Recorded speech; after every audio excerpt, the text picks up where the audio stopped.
Hardware Objectives. اس lesson کو کرنے کے بعد آپ جان جائیں گے کہ کمپیوٹر ہارڈ ویئر کیا ہے، اس کے کون کون سے کمپوننٹس ہیں اور ان کمپوننٹس کے فنکشنز کیا ہیں۔ ہارڈ ویئر آپ پہلے لیسن یعنی کمپیوٹر بیسکس میں جان چکے ہیں کہ کمپیوٹر ہارڈ ویئر کیا ہے۔ کمپیوٹر ہارڈ ویئر وہ چیزیں ہیں جنہیں یا تو آپ چھو سکتے ہیں یا پکڑ سکتے ہیں، جیسے کہ ماؤس، کی بورڈ، پرنٹر وغیرہ۔ آئے اس سلسلے میں مزید جاننے کی کوشش کرتے ہیں۔ اب آپ جو اسکرین پر دیکھ رہے ہیں، جو کہ ایک ڈبے کی مانند نظر آ رہا ہے، اصل میں بڑی مفید چیز ہے۔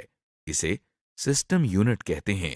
سسٹم یونٹ میں کمپیوٹر کا ہر وہ حصہ لگا ہوتا ہے جو اس کو چلاتا ہے، اس کے مختلف حصوں کو کنٹرول کرتا ہے اور کمپیوٹر استعمال کرنے والوں کو مختلف فیسلٹیز یا سہولیات فراہم کرتا ہے۔ اس کو کمپیوٹر کی کیسنگ یا کورنگ بھی کہتے ہیں۔ اسے کیسنگ اس لیے کہا جاتا ہے کیونکہ یہ کمپیوٹر کے اندرونی حصوں کو ڈھانپ کر رکھتا ہے اور انہیں ہر قسم کے بیرونی دباؤ سے بچاتا ہے۔ آئیے ہم سسٹم یونٹ کو کچھ تفصیل سے دیکھتے ہیں۔ یہ ایک عام سسٹم یونٹ ہے جو کسی بھی سطح پر آسانی سے کھڑا کیا جا سکتا ہے۔ ایسے سسٹم یونٹ کی کیسنگ کو ٹاور کیسنگ کہتے ہیں۔ ہو سکتا ہے کہ آپ کے کمپیوٹر کی کیسنگ اس سے مختلف ہو اور اس میں لگی ہوئی چیزوں کی جگہ بھی مختلف ہو۔ سسٹم یونٹ کی سامنے والی سائڈ پر آپ کو یہ کچھ پورٹس، لائٹس اور بٹنز نظر آ رہے ہیں۔ سسٹم یونٹ پر لگے مختلف بٹنز میں سے یہ بٹن پاور بٹن کہلاتا ہے۔ اس بٹن کی مدد سے کمپیوٹر کو آن یا آف کیا جاتا ہے۔ اس کو آن کرنے کے لیے اس بٹن کو انگلی سے دباتے ہیں۔ دیکھیے اب یہ کمپیوٹر آن ہو رہا ہے۔ سسٹم یونٹ پر لگی ہوئی لائٹس یہ بات ظاہر کرتی ہیں کہ کمپیوٹر چل رہا ہے یا نہیں، اور چل رہا ہے تو اس پر کوئی کام ہو رہا ہے یا نہیں۔ یہ ایک ڈی وی ڈی ڈرائیو ہے۔ ڈی وی ڈی روم سسٹم یونٹ کے اس حصے میں ڈال کر استعمال کی جاتی ہے۔ ڈی وی ڈی روم کے بارے میں آپ پہلے ہی جان چکے ہیں۔ اس کے نیچے لگے ہوئے چھوٹے سے بٹن کو دبانے سے اس ڈرائیو کا ٹرے باہر آ جاتا ہے۔ سی ڈی یا ڈی وی ڈی کو ڈی وی ڈی ڈرائیو کی ٹرے پر اس طرح رکھا جاتا ہے اور دوبارہ اسی بٹن کو دبانے سے ڈی وی ڈی ڈرائیو کے اندر انسرٹ ہو جاتی ہے۔ ڈی وی ڈی کو ڈرائیو سے باہر نکالنے کے لیے بھی یہی بٹن دبایا جاتا ہے۔ اس کو دبانے سے ٹرے باہر آ جاتا ہے اور ہم ڈی وی ڈی اٹھا کر بٹن دوبارہ دبا دیتے ہیں، جیسا کہ آپ دیکھ رہے ہیں۔ یو ایس بی ڈسک یا فلیش ڈسک بھی آپ کے لیے کوئی نئی چیز نہیں ہے۔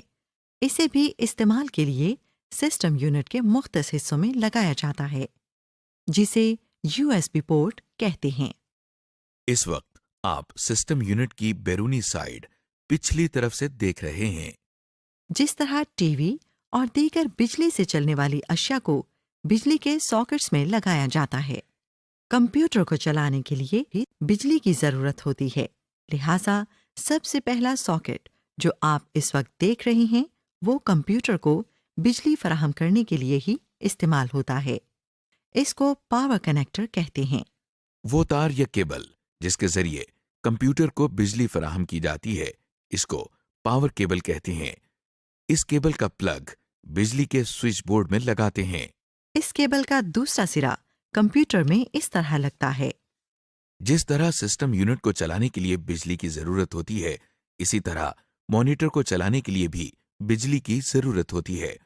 اس کے لیے بھی پاور کیبل استعمال کی جاتی ہے۔ اب آپ جو پورٹ دیکھ رہے ہیں اسے یو ایس بی پورٹ کہتے ہیں، یعنی یونیورسل سیریل بس۔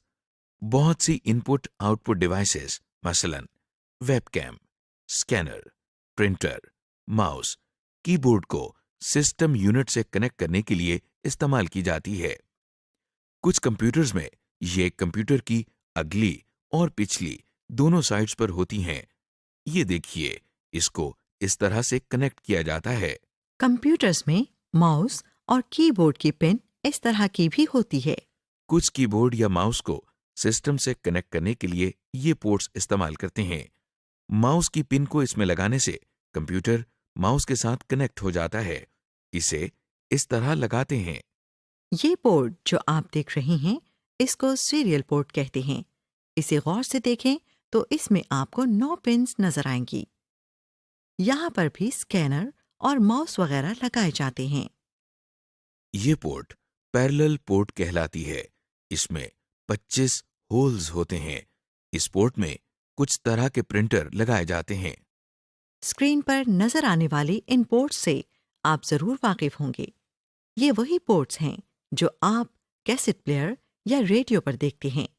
بعض دفعہ یہ کمپیوٹرز کی اگلی سائٹ میں بھی دی گئی ہوتی ہیں. ان کو پن ساکٹس کہا جاتا ہے اور کیسٹ پلیئر کی طرح کمپیوٹر میں بھی یہ سپیکرز یا مائکرو فونز لگانے کے لیے استعمال ہوتی ہیں. بعض سپیکر USB پورٹ کے ذریعے بھی سسٹم کے ساتھ کنیکٹ کیے جاتے ہیں. اس وقت آپ جو پورٹ دیکھ رہے ہیں یہ بھی ایک پیرلل پورٹ ہے. اس میں مانیٹر کی وائر کنیکٹ کی جاتی ہے. جی جناب، امید ہے آپ نے سسٹم یونٹ کی پورٹس اور کنیکٹرز کو پہچان لیا ہوگا. ابھی تک آپ نے سسٹم یونٹ کے بیرونی حصے کو جانا ہے. آئیے اب ہم اس کے اندرونی حصے کو بھی دیکھتے ہیں. سسٹم یونٹ کے اندر جہاں ہارڈ ڈرائیو اور DVD روم لگائی جاتی ہے اس حصے کو ڈرائیو بے کہتے ہیں. اگر آپ سسٹم یونٹ کے آخری حصے میں دیکھیں تو آپ کو ایک چھوٹا سا ڈبہ نظر آئے گا. اس ڈبے کو پاور سپلائی کہتے ہیں کیونکہ اس کے ذریعے کمپیوٹر کے تمام حصوں کو بجلی فراہم کی جاتی ہے. آپ دیکھ رہے ہیں کہ پاور سپلائی سے نکل کر کچھ تاریں ایک بڑے سے بورڈ کی طرف جا رہی ہیں. یہ تاریں کمپیوٹر کے مختلف حصوں کو بجلی فراہم کرتی ہیں. ہر ڈیوائس کے ساتھ کچھ تاریں لگی ہوتی ہیں. یہ تاریں سسٹم یونٹ میں لگے ہوئے ایک بڑے سے بورڈ میں جا کر لگتی ہیں. اس بورڈ کو مدر بورڈ کہتے ہیں. اسے مدر بورڈ اس لیے کہا جاتا ہے کیونکہ یہ کمپیوٹر کے مختلف حصوں کے درمیان تعلق قائم رکھنے کا کام کرتا ہے. مدر بورڈ پر موجود ان مقامات کو سلاٹس کہا جاتا ہے. مدر بورڈ میں ہی آپ کو چھوٹے چھوٹے بورڈز نظر آ رہے ہیں. ان بورڈز کو انٹرفیس کارڈز کا نام دیا جاتا ہے. ان کو مدر بورڈ کے سلاٹس میں لگایا جاتا ہے اور ضرورت نہ ہونے پر نکالا بھی جا سکتا ہے. کمپیوٹر میں سسٹم یونٹ کے باہر جو ڈیوائسز لگتی ہیں ان سے کام لینے یا کمیونیکیٹ کرنے کے لیے یہ انٹرفیس کارڈز ہی استعمال ہوتے ہیں. مثلا آپ جانتے ہیں کہ ہم آواز سننے کے لیے اسپیکرز کا استعمال کرتے ہیں. سسٹم یونٹ کے اندر جو کارڈ اسپیکر کے ساتھ کمیونیکیٹ کرنے کے لیے استعمال ہوتا ہے اسے ساؤنڈ کارڈ کہتے ہیں. اسی طرح جب ہم ایک سے زیادہ کمپیوٹر کو آپس میں کنیکٹ کرتے ہیں تو ہم کہتے ہیں کہ یہ نیٹ ورک بن گیا ہے. ایک کمپیوٹر کو دوسرے کمپیوٹر سے کمیونیکیٹ کرنے کے لیے جس انٹرفیس کارڈ کی ضرورت ہوتی ہے اسے نیٹ ورک کارڈ کہتے ہیں. اب آپ مدر بورڈ پر لگی جس ڈیوائس کو دیکھ رہے ہیں وہ پروسیسر کہلاتی ہے. اسے کمپیوٹر کا دماغ کہتے ہیں.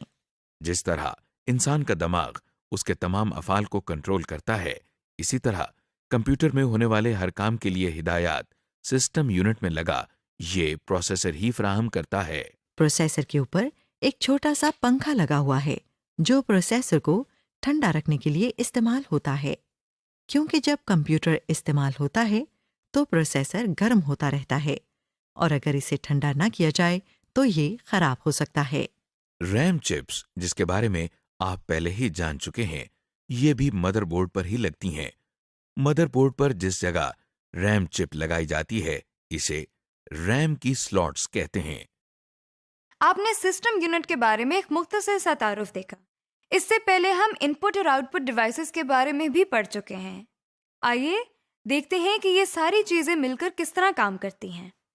آپ کمپیوٹر کو جو بھی ڈیٹا ان پٹ کرتے ہیں وہ سب سے پہلے میموری میں جا کر ٹیمپریریلی سٹور ہوتا ہے. پھر یہ ڈیٹا میموری سے پروسیسر میں جاتا ہے اور پروسیسنگ ہوتی ہے. پھر جو ریزلٹس نکلتے ہیں وہ میموری میں سٹور ہوتے ہیں اور ساتھ ہی آؤٹ پٹ ڈیوائسز کے ذریعے ڈسپلے ہوتے ہیں اور ساتھ ہی اگر ہم چاہیں تو کسی سیکنڈری سٹوریج ڈیوائس یعنی ڈسکس وغیرہ پر سٹور بھی کر سکتے ہیں. اس طرح ہم کمپیوٹر سے بہت سے مفید کام لے سکتے ہیں. سمری. اس لیسن میں ہم نے کمپیوٹر ہارڈ ویئر کے دیگر اہم حصوں کے بارے میں معلومات حاصل کی. مثلاً سسٹم یونٹ اور اس کے سامنے لگی لائٹس اور بٹنز. پھر ہم نے دیکھا کہ سسٹم یونٹ کے پیچھے کون کون سی مختلف پورٹس ہوتی ہیں، جس میں سیریل پورٹس، پیریلل پورٹس، USB اور کچھ پن ساکٹس شامل ہیں۔ اس کے بعد ہم نے دیکھا کہ ڈرائیو بے کیا ہوتا ہے اور اس کے اندر مختلف سٹوریج ڈیوائسز کون سی لگتی ہیں۔ آپ نے سسٹم یونٹ کے اندر لگی پاور سپلائی کو دیکھا، پھر آپ نے مدر پورٹ اور اس پر لگی دوسری چیزیں، cards, slots, RAM slots, processor اور اس پر لگے فین کو دیکھا۔